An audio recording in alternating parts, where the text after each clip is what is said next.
আগে হয়তো গণতন্ত্র ছিল ছিল না ছিল না, কিন্তু অসুবিধা হয়নি কাজ করতে, আমরা সেবা দিতে পেরেছি, আমরা দানবে পরিণত হইনি।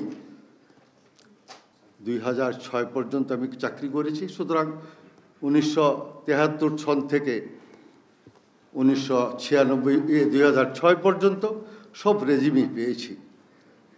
তা আমার সময়কালটা আমি বলবো যে খুব খারাপ ছিল না, ছিল কিছু দুস্ত্রুটি ছিল, বিচ্যুতি ছিল, কিছুটা গণতন্ত্র, সামান্য গণতন্ত্র ছিল, স্বৈরশাসক ছিল, কিন্তু এইরকম তো দেখিনি যা হলো 2009 থেকে 2024 পর্যন্ত যা দেখলাম, 25 পর্যন্ত যা দেখলাম, এটা থেকে একটা নতুন, এটা তো মানে ধারণা করা যায় না, কল্পনা করা যায় না।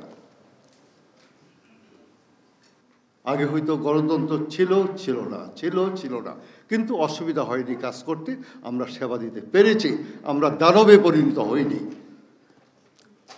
আমি এমনও শুনেছি রাষ্ট্রপ্রধানের কাছে যে পুলিশ, আমি নাম বলবো না, যে তোমার পুলিশ ট্রিগার হয়ে গেছে, কন্ট্রোল দেন।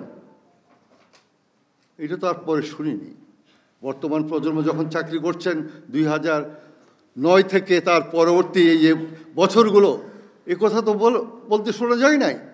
তার উল্লসিত হয়েছে যখন আমরা অ্যাক্সেস করেছি, আমাদের পুলিশ অ্যাক্সেস করেছে বা আইন শৃঙ্খলা বাহিনীর অন্য সদস্যরা অ্যাক্সেস করেছে, তারা উল্লসিত হয়েছে, দিয়েছি দাবায়া, খুব ভালো মতো দাবায়া দিয়েছি, উল্লাস করেছে।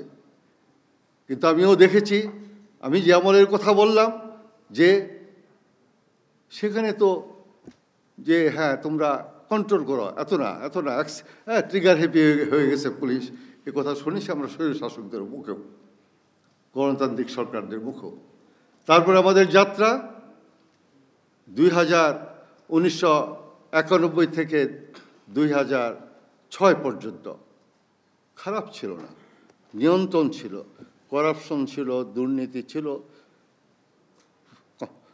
কন্ট্রোল ছিল, কিন্তু চলছিল, মোটামুটি ভালোই চলছিল।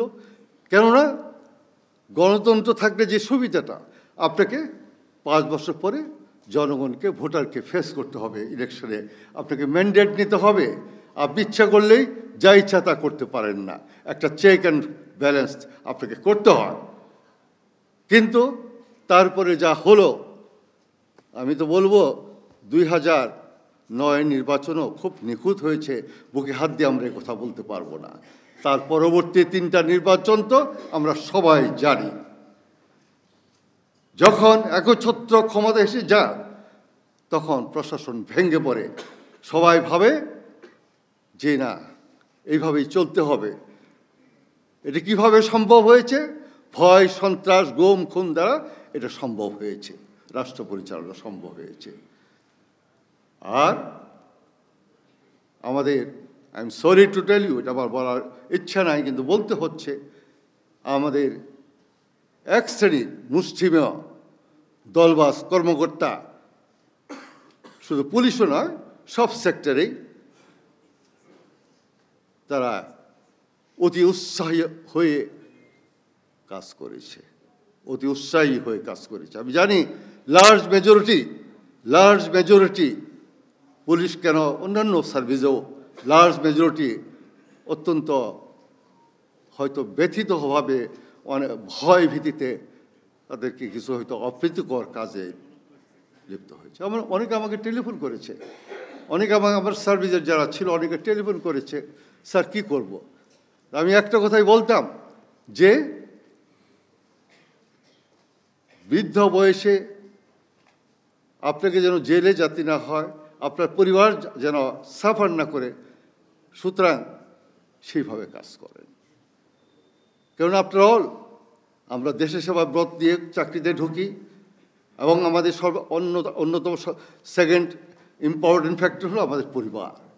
আমি যদি আমার পরিবারের নিরাপত্তা না দিতে পারি, আমি যদি ভীত সন্তুষ্ট হয়ে আইন বিরোধী কাজে লিপ্ত হই, তাহলে আজকে আমি ব্যথিত, আমাদের জুনিয়র সহকর্মীরা অনেকেই আজকে জেলে আছেন, অনেকে দেশ ছেড়ে পালিয়েছেন, এবং তার প্রস্তুতি তো তারা আগে থেকে গ্রহণ করেছেন। ইন্টারেস্টিংলি এদের সংখ্যা খুব বেশি না, তারা প্রস্তুতি গ্রহণ করেছেন। মানুষ কীভাবে এত রেকলেস হয়, হাজার হাজার কোটি টাকা উপার্জন করে? তার মানে সিমিলারলি রাজনীতিকবিদগুলো তাই করেছেন। তাদের এজেন্ডা ছিল না নির্দিষ্ট সময় তারা চলে যাবেন, তারা জানতেন তাদেরকে যেতে হবে এবং তারা চলে গেছেন। কিন্তু দেশের জনগণের যে ক্ষতি করে গেছেন সেটা কতদিনে পূরণ হবে আমাদের সেটা ভাবতে হবে।